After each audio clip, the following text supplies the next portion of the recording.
Canal 27. Dios bendiga a los que nos escuchan por radio en los diferentes lugares del mundo. Y yo creo que esta noche o esta tarde el nombre del Señor una vez más será glorificado. Vamos a buscar nuestra Biblia. Ustedes saben que ahora la Biblia es electrónica. Vamos a buscar en nuestra Biblia en Romanos, capítulo 8. Capítulo 8 de Romanos, versículos 16 al 18. De ahí estaremos compartiendo la palabra del Señor. Nuestro tema, herencia suprema. Y la palabra del Señor se lee así: el Espíritu mismo da testimonio a nuestro espíritu de que somos hijos de Dios. Y si hijos, también herederos. Herederos de Dios y coherederos con Cristo. Si es que padecemos juntamente con Él. Pues tengo por cierto que las aflicciones del tiempo presente no son comparables con la gloria venidera que entre nosotros ha de manifestarse. Amén. Pueden acomodarse los que puedan y seguimos saludando a la gente de Europa y de América que está en contacto con nosotros. Quiero compartir con la ayuda del Señor con el tema herencia suprema. Todos tenemos una idea cuando escuchamos la palabra herencia o heredero, porque es el derecho adquirido por consanguinidad o por cercanía. El heredero es un actor pasivo de una transacción que a lo mejor se hace sin él saberlo o cuando él no ha nacido. Se parece mucho, o hay un tipo de herencia que se llama legado, que es una herencia condicionada, es una disposición testamentaria post-mortem, es decir, que se hereda únicamente después de muerto y por señalamiento. Algo así fue lo que hizo Cristo cuando estaba en la cruz del Calvario y su muerte era inminente. Él miró a su madre y miró a su hermano y le dijo: madre, he ahí tu hijo. Hijo, he ahí tu madre. El legatario recibe bienes preseñalados. El heredero sucede a título universal derechos, compromisos, deudas, todo. El heredero lo recibe todo. El legatario o el que recibe el beneficio del legado solo recibe lo que se ha señalado. El heredero lo recibe todo, lo bueno o lo malo. Nosotros tenemos varios tipos de herencia. Está la herencia biológica o genética, está la herencia sociológica, la jurídica y la espiritual. La biológica son aquellos rasgos físicos o de carácter que nosotros recibimos de nuestros ancestros, de nuestros pasados, de nuestros abuelos, y que a veces nos parecemos sin querer parecernos. Nos parecemos porque traemos con nosotros esa herencia y le llamamos herencia biológica. Está la herencia sociológica o cultura, que son circunstancias o patrones conductuales que influyen en un momento histórico procedente de otro anterior. Y ahí entra la política, la religión y las costumbres. A veces actuamos porque ya otro actuó antes. A veces tenemos un comportamiento porque fue una marca que nos dejaron quienes estuvieron antes de nosotros. Y a eso le llamamos la herencia sociológica, la cultura, la música, el arte, la forma, hasta la forma de adorar. Ustedes notarán cómo hay hermanos que alaban a Dios con más gozo que otros. Cuando el Evangelio llegó a la República Dominicana y que entró por los lados de Samaná y de San Pedro, fue traído por gente de sangre caliente, los cocolos, llamados cocolos, que venían de las islas, o africanos también. Y esa gente cantaba con gozo y era muy expresiva. Y así mismo cantaban y adoraban al Señor, mismo fuego que era su cultura. O sea, son herencias sociológicas. Pero a veces tenemos un comportamiento. Hay un himno que ustedes conocen, que dice que si este pueblo fuere 1000 veces esclavos, otras tantas ser libre sabrá. El himnólogo se está refiriendo a un pueblo que no se deja pisar. Se está refiriendo a un pueblo que no es que es agresivo, sino que reclama sus derechos y que reclama su dignidad y que sabe cómo le entra el agua al coco.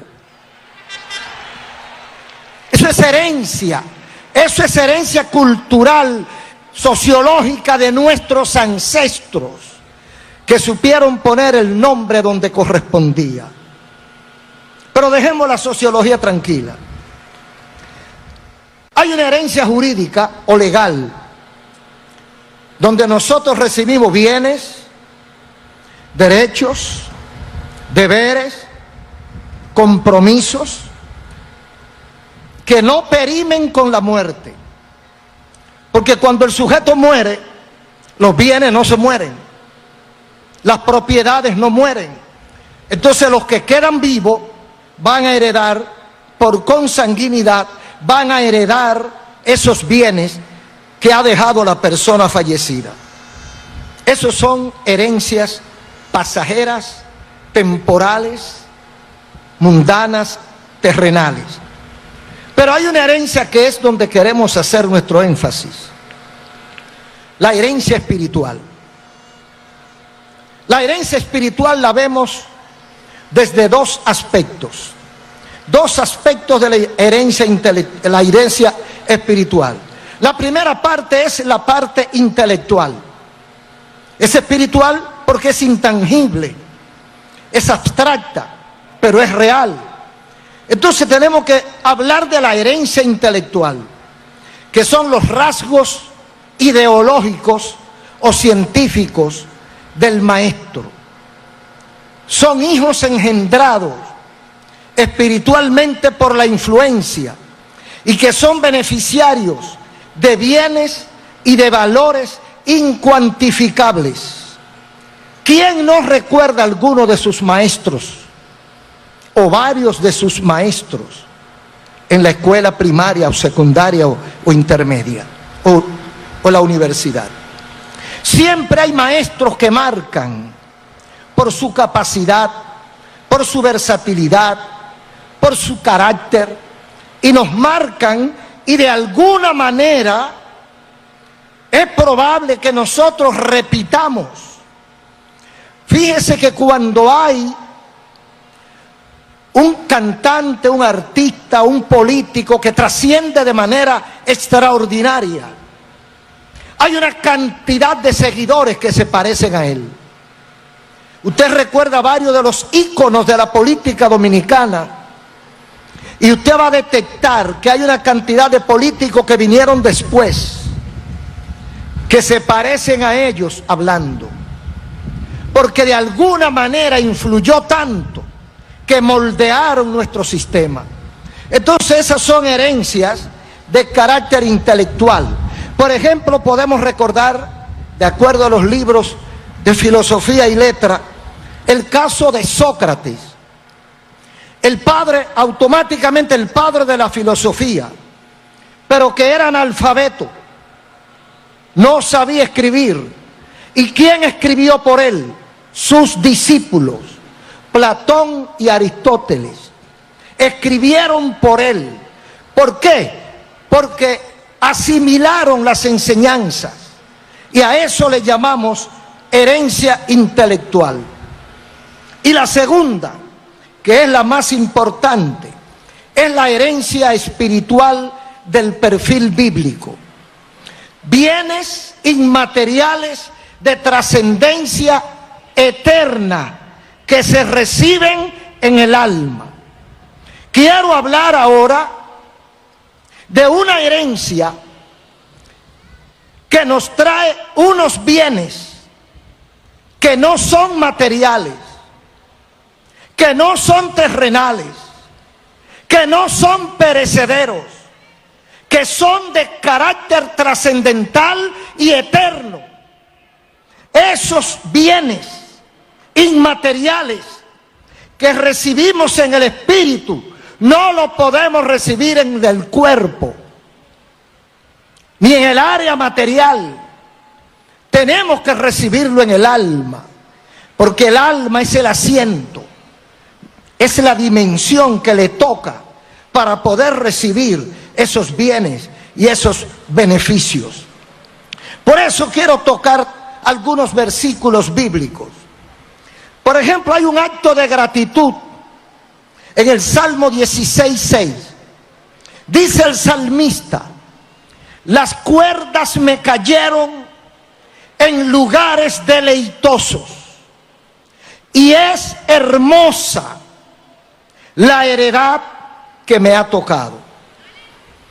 El salmista está hablando, es una metáfora.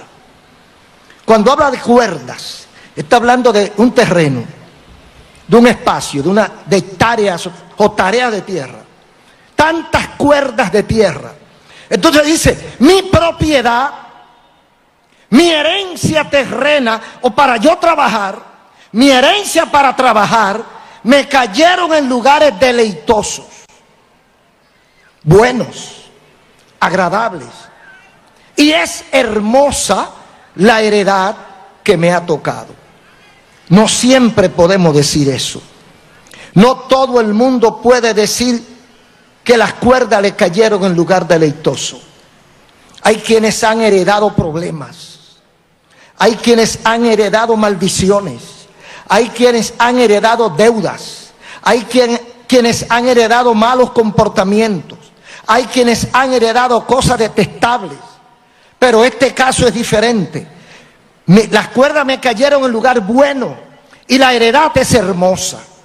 Tratemos nosotros de que las cuerdas de los que nos vienen atrás le caigan en lugares deleitosos para que sea hermosa su heredad. En segundo lugar está la herencia supranatural. 1 Corintios 15:50. Pero esto digo, hermanos, esto dice el apóstol Pablo: la carne y la sangre no pueden heredar el reino de Dios, ni la corrupción hereda la incorrupción. O sea que Dios tiene una herencia, Dios tiene algo asignado de la carne. No son bienes materiales que se puedan mercadear.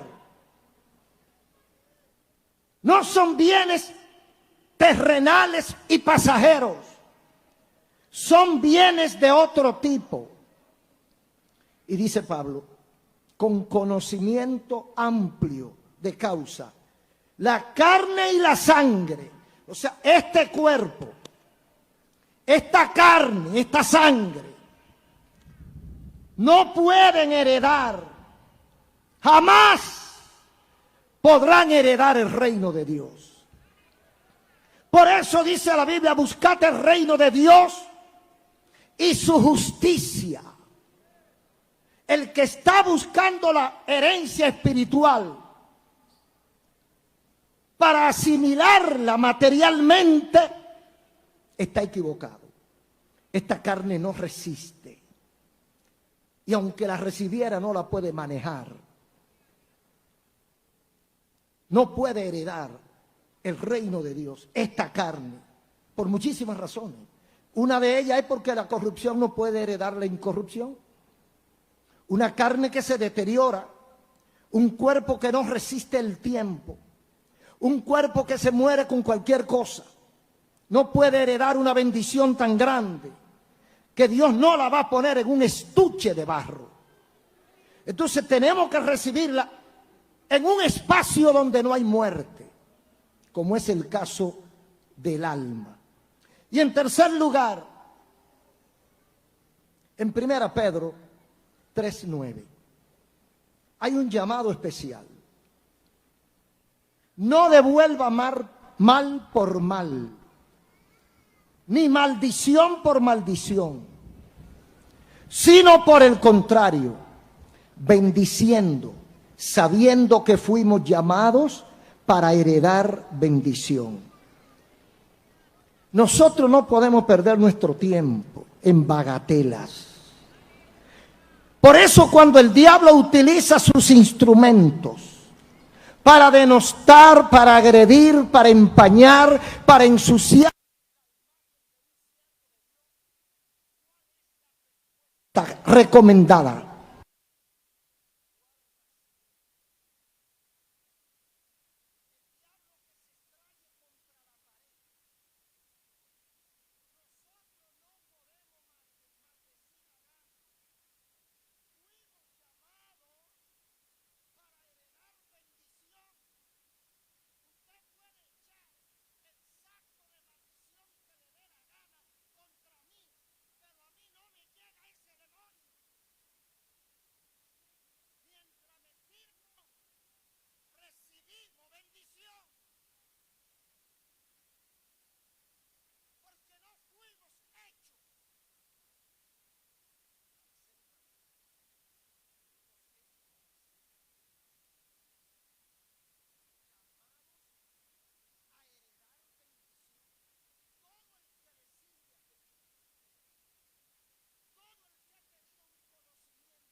llevarlo con sus tesoros para la nueva vida, porque ellos no morían.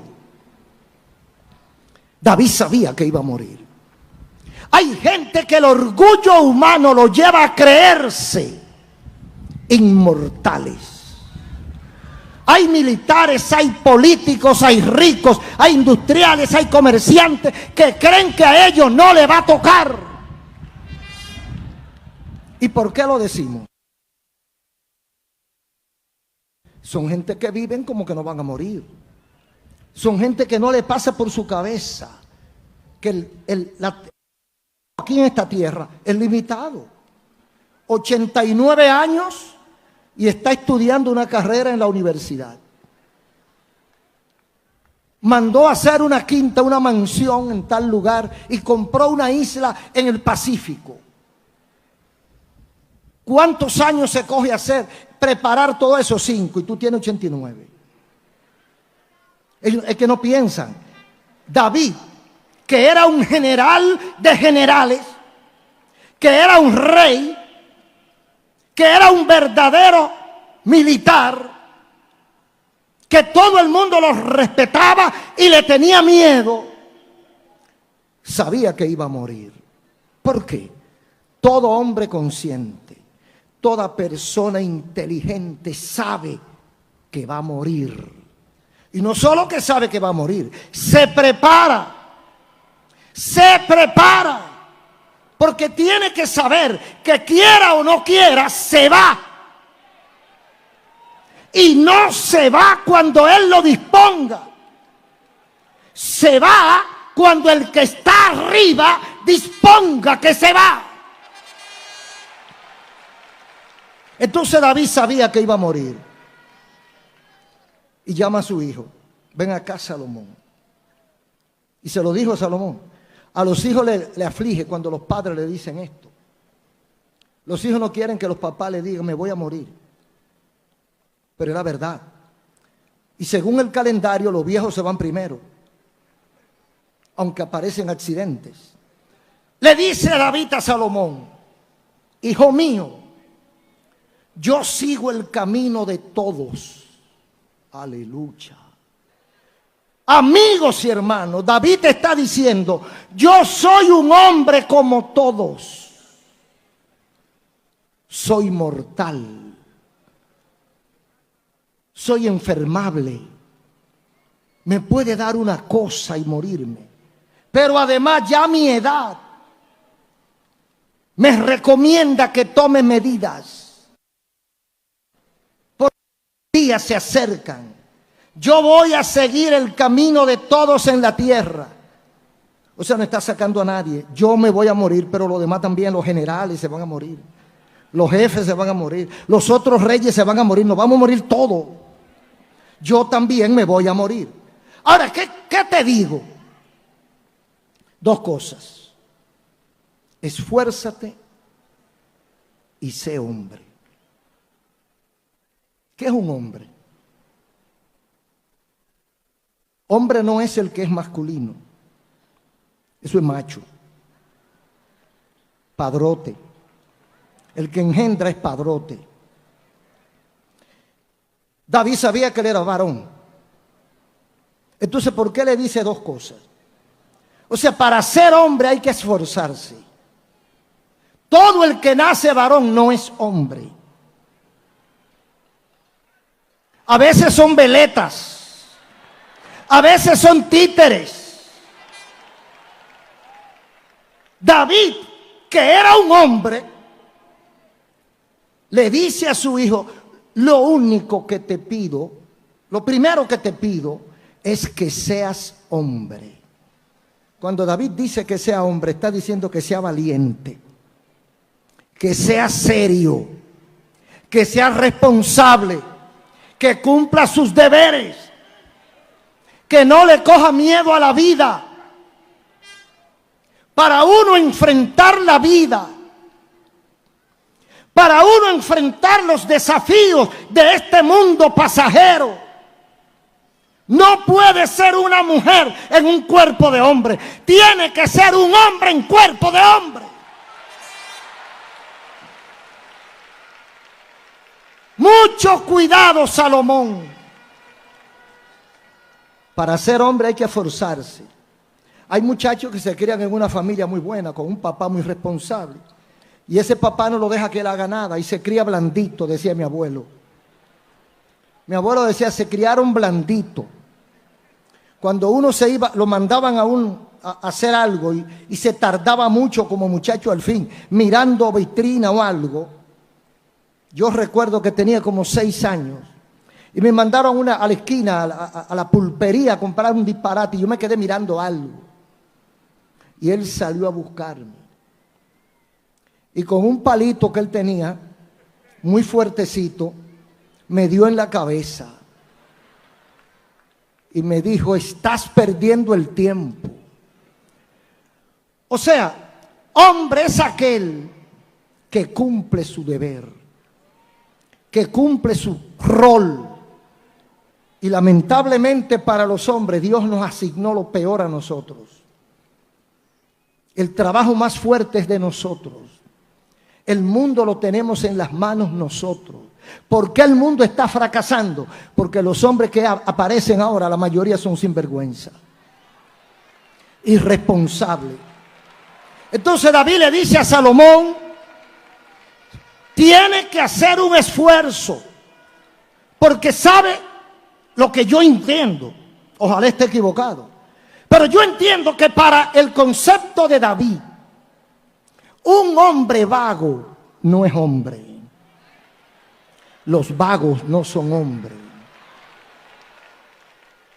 El hombre es aquel que trabaja, produce, genera, se la ingenia para resolver problemas. Oiga, hombre no es muchacho.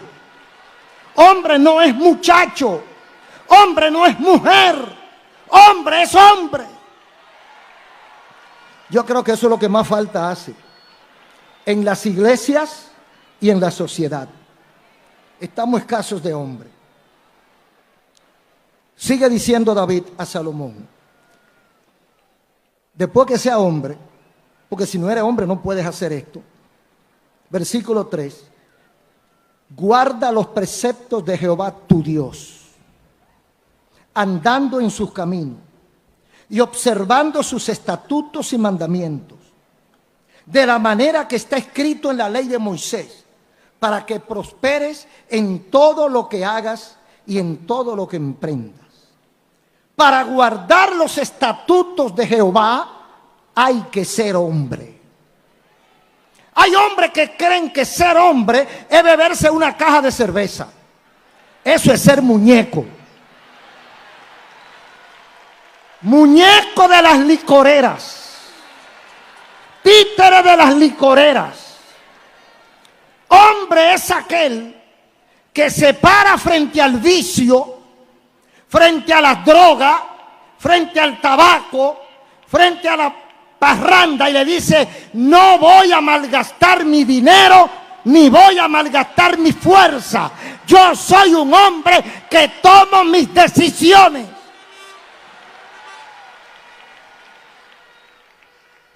Entonces, para obedecer a Dios, hay que ser hombre. Porque los que no son hombres se dejan llevar de la corriente.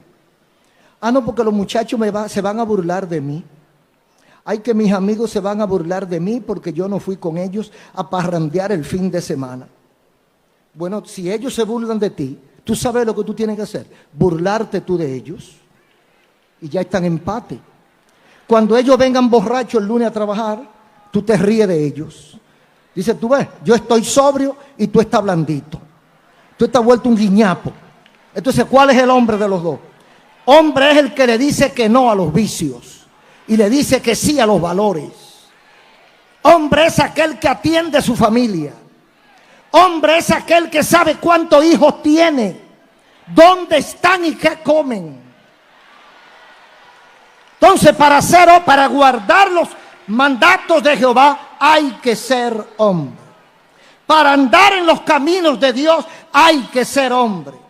Para observar sus estatutos hay que ser hombre. Para guardar lo que escribió Moisés. ¿Y qué iba a conseguir con eso? Dice el versículo 4. para que Jehová confirme la palabra que me habló. Si tus hijos guardaren mi camino, andando delante de mí con verdad, de todo su corazón y de toda su alma, jamás faltará a ti varón en el trono de Israel. O sea, Dios condiciona la herencia. Dios condiciona la bendición. Dios dijo que te va a bendecir, pero tú tienes que honrarlo a Él. Sigue diciendo David a su hijo Salomón, porque le da una receta de orden y de autoridad. Primer libro de Reyes 2:5 al 7. Oiga bien esta palabra. Le dice el general David a su hijo Salomón, que va a quedar en su lugar: Salomón, tú sabes lo que me hizo Joab, derramando en tiempo de paz la sangre de guerra. No dejará descender sus canas al sepulcro en paz. Mas con los hijos de Barzillai harás misericordia, que sean de los convidados a tu mesa. ¿Quién era Joab? Joab era el jefe del ejército del gobierno de David. Y se le fue la mano.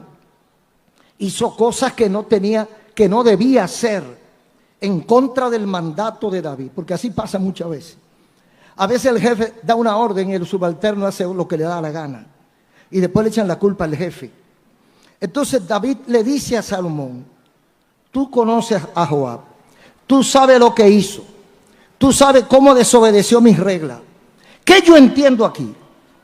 Hermano, está muy de moda ahora, pero esto es viejo. David le puso límite a la impunidad. Joab la hizo, Joab la va a pagar. No importa que Joab haya sido el secretario de Estado del ejército o de defensa de mi gobierno. Joab la hizo, Joab la va a pagar. Él no le dijo que lo mate.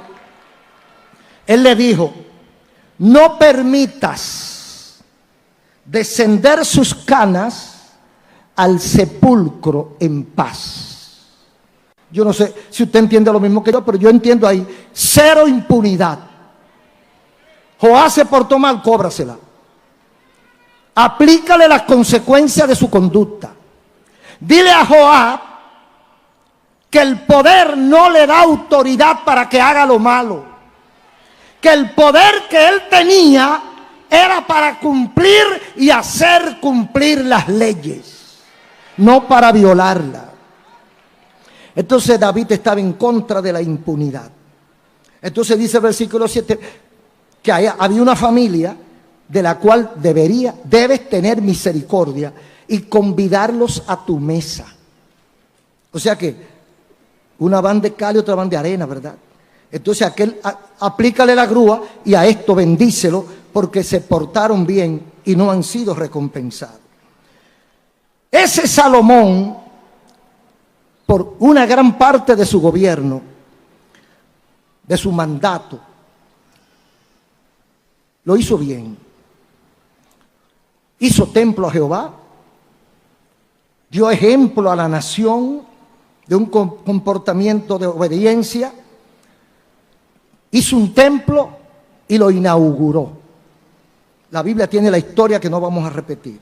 Cuántas cosas hizo Salomón en segundo libro de Crónicas 7 para inaugurar ese primer templo. En esa inauguración apareció Jehová a Salomón de noche y le dijo: he oído tu oración y he elegido este lugar para mí. ¿Qué está diciendo? Tu trabajo hasta ahora ha sido bueno, ha sido aprobado. Yo he elegido lo que hiciste para yo habitar. Entonces eso fue un voto de confianza a Salomón, que hasta ese momento lo había hecho bien. Pero dice el versículo 13, una condición. Porque yo esté bien ahora no quiere decir que si me equivoco mañana, Dios no me va a castigar. El que la hace la paga. Dice el versículo 13: dice Dios a Salomón, después que le dice que he elegido este lugar para glorificarme, le dice, si yo cierro los cielos para que no llueva, y si mando a la langosta que consuma, o si envío pestilencia a mi pueblo, si mi pueblo se humilla, sobre los cuales mi nombre es invocado, y oran, y buscan mi rostro, y se convierten de sus malos caminos, entonces yo oiré desde los cielos, y perdonaré sus pecados, y sanaré su tierra. En pocas palabras, si yo maldigo al pueblo, porque una condena de sequía es una cosa terrible. 5, 6, 10 años sin llover, se acaba un pueblo. Si yo cierro los cielos para que no llueva, es una maldición. Si yo mando plaga sobre la agricultura y sobre el ganado y pestilencia al pueblo, eso es una maldición. Si yo castigo a este pueblo por su pecado, por su desvío, ¿qué puede pasar? Que languidezca. O si ese pueblo se humilla, si ese pueblo reconoce su pecado, si ese pueblo reconoce su desvarío, su desobediencia y se humilla, yo oiré desde los cielos. ¿Qué es humillarse? Número 1, reconocer que lo hicimos mal. Número 2, buscar ayuda a Dios. Hay mucha gente que no quiere buscar la ayuda de Dios. Hay mucha gente que no quiere reconocer que está mal. Hay mucha gente que no quiere arrepentirse. Hay mucha gente que tiene el tornillo que ya no le quedan rosca afuera y todavía está con su orgullo y con su soberbia, no queriendo humillarse ante Dios. Dios tiene que pisarlo y cortarle el oxígeno para que entonces se humille. Entonces Dios ha prometido bendición condicionada. Esa es la herencia de Dios. ¿Cuál es la condición que Dios pone? Si tú anduvieres delante de mí como anduvo David tu padre, e hiciere las cosas que yo te he mandado, yo confirmaré el trono de tu reino como pacté con David tu padre. Y eso que le dijo Dios a Salomón, nos lo dice a nosotros. Si yo camino delante de Dios como anduvo David, ¿fue perfecto David? Jamás. Pero David, cuando pecó ante un simple profeta, admite su pecado, reconoce su error, se humilla y pide perdón. Hay mucha gente que no entra en eso. Se la busca de cualquier manera para no admitir que cometió el error. Entonces, si yo me arrepiento, si yo me convierto, entonces Dios me bendice. Hay mucha gente dando pena porque no han querido entender que son malos, que son pecadores y que necesitan el favor de Dios. ¿Cuál será nuestro futuro? Estamos hablando de una herencia suprema. ¿Cuál será la herencia de las generaciones que vienen detrás de nosotros? ¿Qué van a encontrar los que están subiendo ahora? Los niños que tienen 3, 4, 5, 6, 10 años. De este mundo que nosotros privamos, que es lo mejor. El mundo más civilizado. Cada civilización transfiere sus valores y sus vicios, sus éxitos y sus fracasos a las generaciones que vienen detrás. Nosotros somos parte de lo que fueron nuestros ancestros, a veces una copia desmejorada. Entonces los griegos transmitieron a los romanos y a otros pueblos su cultura, su sabiduría, sus nombres, su religión, sus dioses, etc. Los romanos siguieron haciéndolo con los demás. Las escuelas del pensamiento transmiten también. La escolástica al Renacimiento. Cada quien va transmitiendo a la posteridad. La modernidad transmite a la posmodernidad la duda metódica de Descartes, o también la autosuficiencia del Übermann o superhombre de Nietzsche y la soberbia de la filosofía de Heidegger. Ambos creyeron que no necesitaban a Dios. ¿Por qué no hay nada mejor que algo? Y dijo uno de ellos, Dios ha muerto. Y dice que en una ocasión en un mercado de París salió con un foco al mediodía. Y no estoy hablando de Aladino. Salió con un foco, Nietzsche, buscando a Dios. Y cuando le preguntaron que qué buscaba, él dijo, estoy buscando a Dios y no lo encuentro. Parece que lo mataron. Ustedes lo han matado. Entonces, como sustitución de esa, o como reemplazo a esa carencia, a ese hueco por falta de Dios, está el hombre. El hombre que viene a sustituir a Dios, y viene la soberbia y la arrogancia de todos hombres, de todos esos filósofos que nos la transmitieron a nosotros, y hay un paquete de ignorantes diciendo que Dios no existe, que lo que existe fue un cataclismo, que lo que existe fue un Big Bang, que cualquier cosa que existiera antes, ¿quién la hizo? Es mucho más difícil explicar el mundo sin Dios que explicar el mundo con Dios. Y es más difícil de explicarlo y mucho más difícil de creerlo. Entonces, la autosuficiencia de esos hombres nos ha destruido. Porque no es verdad que hemos resuelto nuestros problemas. Tenemos más problemas. Creemos que somos dioses independientes, capaces. Porque como Dios ha muerto, nosotros somos los sustitutos. Cuando hablamos de suprema herencia, supremo es lo máximo, supremo es lo superior, supremo es lo que ya no da más, lo inigualable, la posición mejor valorada. Entonces, cuando yo llego a lo supremo, estoy hablando de mi herencia. ¿Qué dejaremos nosotros como padres? ¿Aspiramos a lo supremo o a lo mediocre? Todos los que tienen hijos, le invito a que por 5 segundos piense, ¿qué voy a dejar a mis hijos? Todos los padres responsables piensan, trabajar, ahorrar para dejarle a los hijos. ¿No ha pensado usted en qué va a dejar a sus hijos? Pero además de esa herencia material, de esa casa o de esa finca, ¿no ha pensado usted que usted tiene que modelar para sus hijos?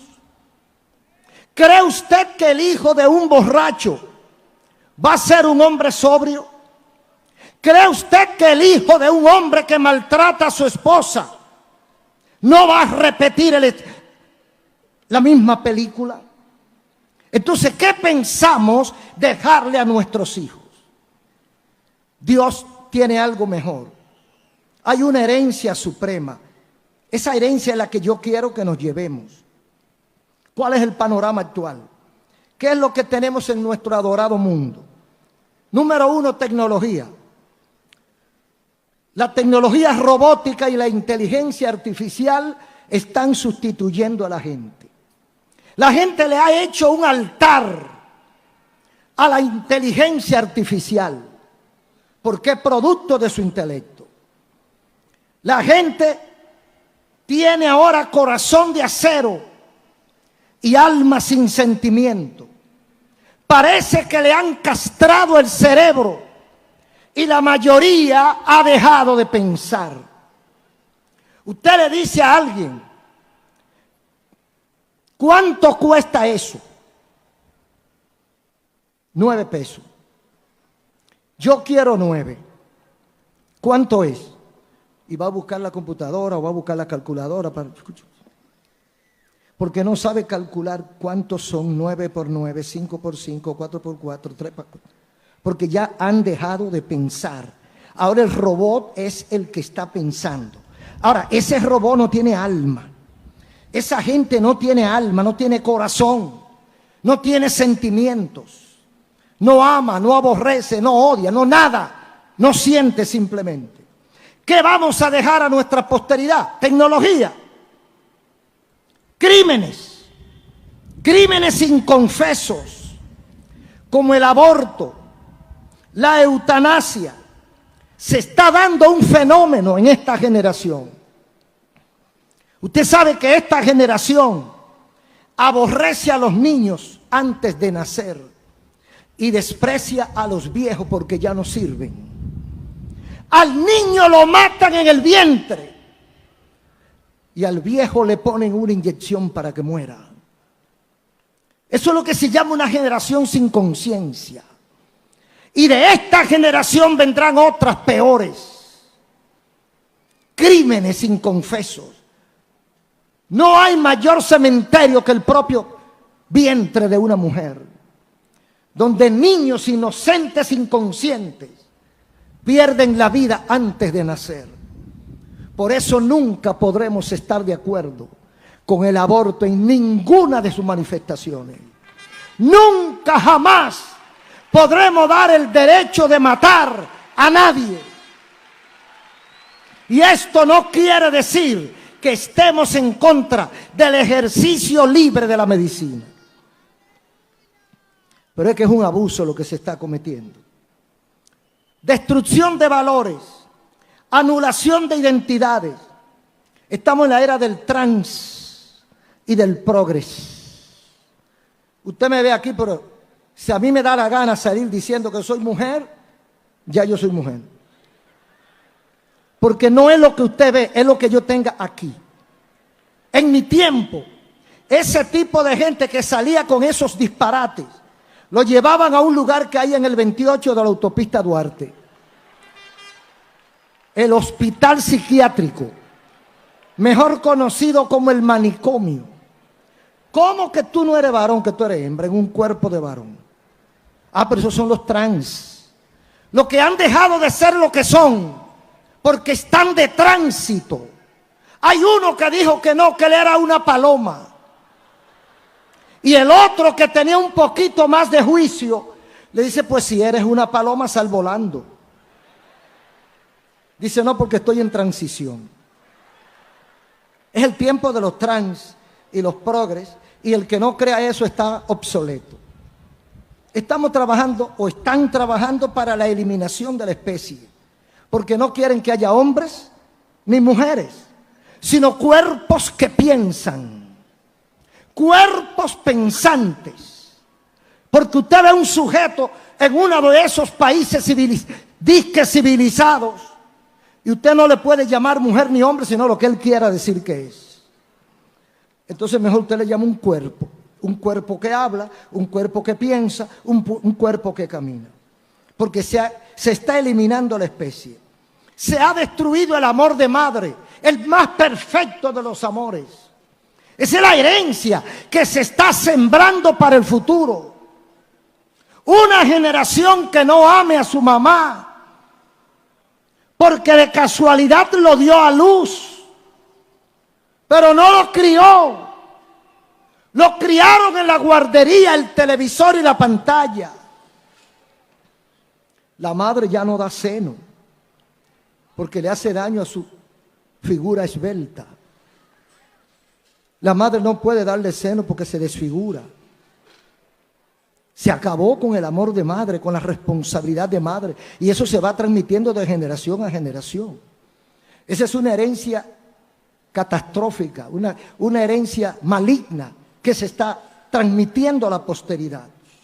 La proliferación del engaño, traiciones, feminicidio, depresión, frustración, que son producto de todos esos engaños que la gente está viviendo, donde se acabaron las emociones, las lágrimas, el placer, el amor, la devoción, la esperanza, la fe. Nadie quiere creer en nadie y todo el mundo duda del otro. Hoy, ¿qué generación es la que viene? una generación de animales, una generación de robots. Pero eso es lo que la gente está sembrando. Hay una herencia política también. Decían los griegos que la política es el arte de gobernar y de dirigir a los pueblos y a la gente. Pero cada vez surgen más denuncias de escándalos de corrupción. Y hemos descubierto, por lo que la prensa informa, maquillada o no, porque a veces no se puede creer todo lo que dice la prensa, porque a veces se responde a intereses particulares y uno tiene que coger la cosa con pinza. Todos estamos sujetos a debilidades. Entonces, cada vez que surge una denuncia de un escándalo de corrupción, nosotros podemos hurgar un poquito y entender que detrás de esa corrupción hay unas mafias organizadas para el latrocinio, mafias organizadas para el robo en alto rango. Esas mafias están enquistadas en las diferentes estructuras de poder o convocación de poder. Quiero decir que esas mafias que sirven de intermediario, no se dejan ver, pero el combustible no puede llegar de manera directa a la ciudadanía porque hay una mafia en el medio. La electricidad no puede llegar de manera directa a la ciudadanía porque hay alguien en el medio que tiene que cobrar unas comisiones. Y ese lo sube y lo baja cada vez que le da la gana. Entonces nosotros le echamos la culpa al comerciante, pero el que está en el medio, que cobra su comisión, ese no se ve. Esas son mafias organizadas y están en todas partes. Donde quiera que hay estructura de poder, entiéndase gobierno o partido político. Porque hay mafias que están en la oposición y mafias que están en el gobierno. Pero la mafia no tiene bandería. La mafia no le importa el color del partido. A la mafia le interesa su dinero. Porque estas estructuras de poder han sido infiltradas o asaltadas por malhechores, movidos por la ambición materialista, ilimitada, insaciable, que muchas veces es independiente o se hace a la espalda de quienes gobiernen. Esto nos indica a nosotros, esto es un indicativo de que alguien no ha tenido el suficiente cuidado, la suficiente delicadeza, la ética de examinar a quién pone en cada sitio. Y ha puesto gente que no deben ser seleccionadas para defender cargos públicos, porque todo el que lo conoce sabe cuál es su trayectoria, pero lo han puesto, porque a veces son favores políticos, que también lo entendemos, pero no lo aceptamos. Ahora, ¿por qué ocurre esto? ¿Por qué esto pasa? Nuestra convicción personal es la siguiente. Pienso que la mayoría de la gente somos serios y honestos, pero hemos sido cobardes. Serios y honestos, pero hemos sido al mismo tiempo cobardes. ¿Cobarde por qué? Pues por temor a un empujón le hemos dejado la cancha a los perversos para que jueguen a sus anchas, y lo están haciendo. Creemos que esto debe cambiar. Creemos que la gente de principio tiene que decir presente. Proponemos hoy, 1 de enero del año 2019, número 1, que los hombres y mujeres de bien despertemos del letargo en que nos han sumido y apoyemos a la gente que vale la pena, la gente que trabaja por el bien del país, y tengamos oídos sordos a la disidencia de los calumniadores. Que surjan equipos sanos que aporten para un futuro saludable de nuestra patria. Que reclamemos nuestra herencia suprema como nación. esta herencia que está plasmada en nuestros símbolos patrios. Amigos, hermanos, políticos, militares y civiles, fuimos fundados por gente de fe, gente que tenía el cristianismo como principio básico de vida. Dios, patria, libertad, República Dominicana. Respetemos la memoria de Duarte, María Trinidad Sánchez y los padres de nuestra nacionalidad. ¿Qué estamos haciendo como iglesia, como sociedad o como familia? Una herencia suprema es la que tenemos en Romanos 8:16. La experiencia de un apóstol que trasciende tiempo, espacio y materialidad. Contiene consejos que deberíamos asumir. Hay un compromiso confiable. Romanos 8:16. El Espíritu mismo da testimonio a nuestro espíritu de que somos hijos de Dios. Hay una conciencia que maneja el Espíritu Santo. Y yo sé que si hago lo correcto, si obedezco a Dios, si me arrepiento de mi maldad, soy hijo de Dios.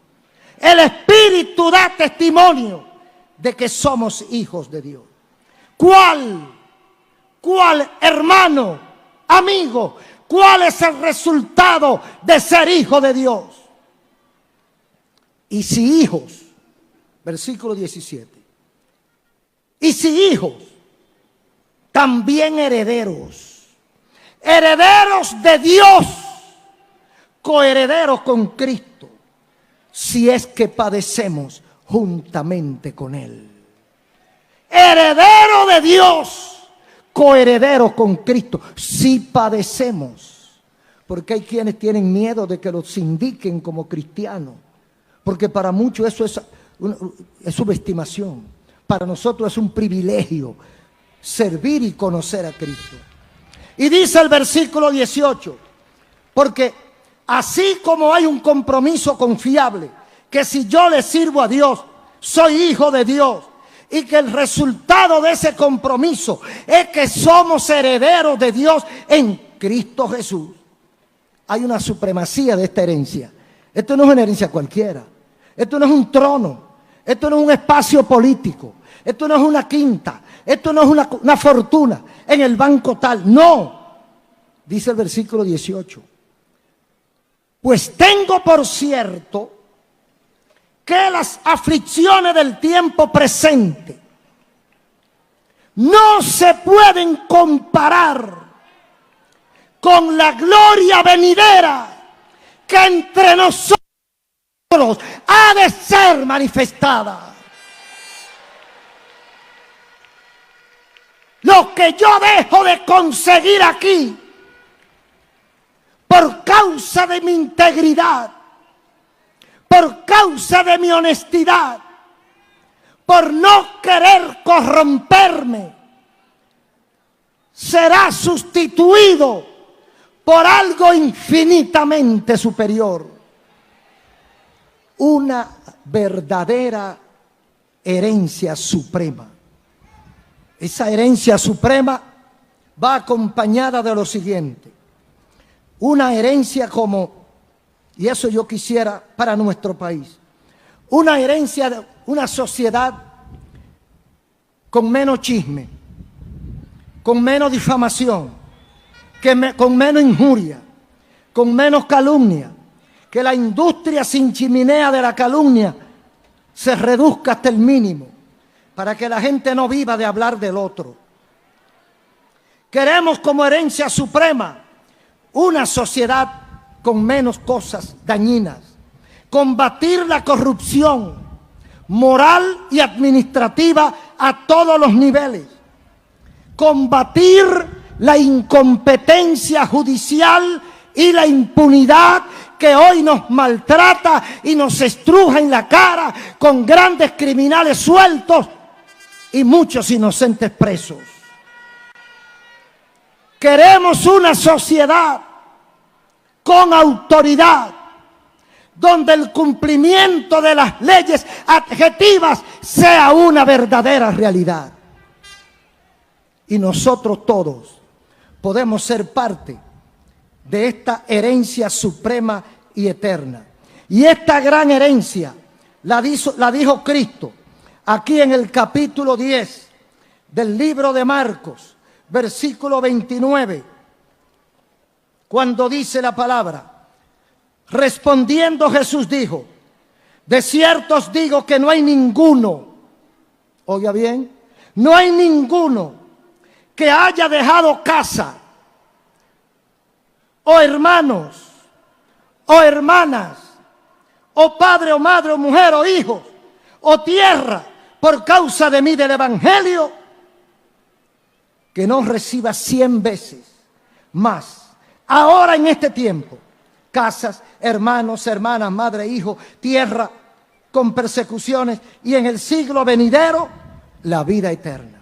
¿De qué herencia estamos hablando?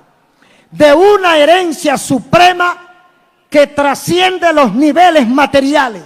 Una herencia que no hay diablo que la pueda empañar. No hay demonio que me la pueda quitar, porque nosotros vamos a recibirla del otro lado cuando nos vayamos con Cristo. Un aplauso al Señor.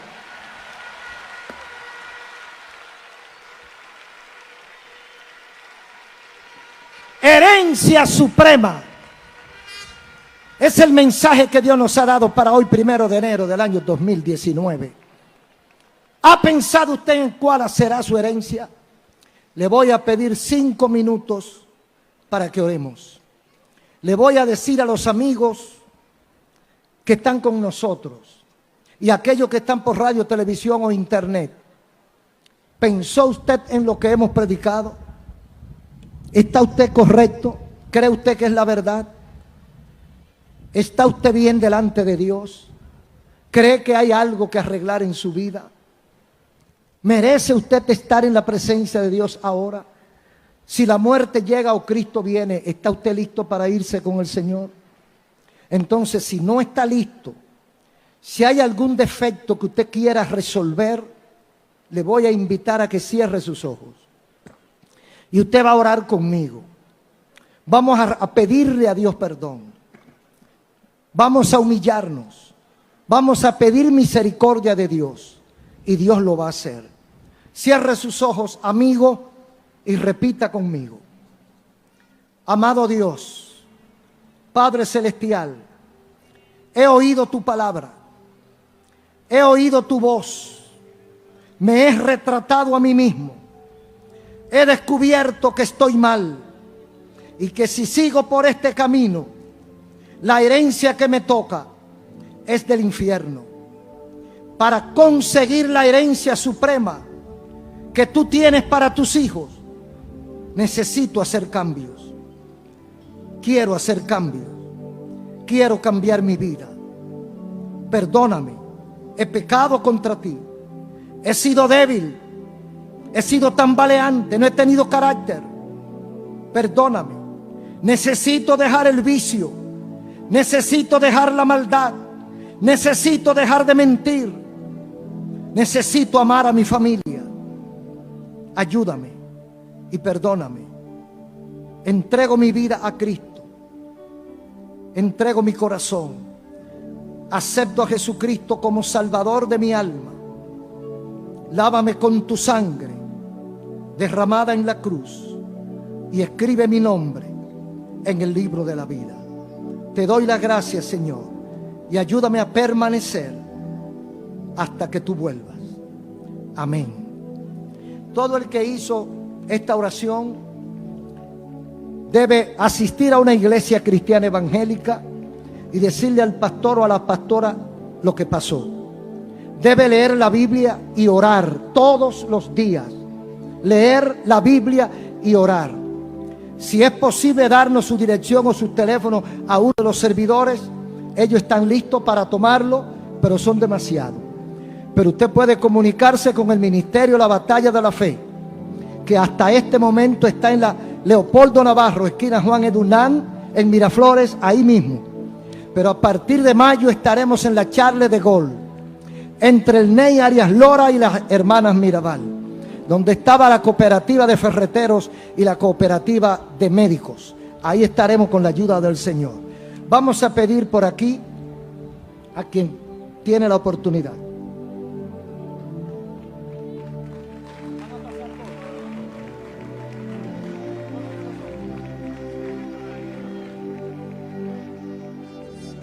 Yo quiero invitarle para que oremos.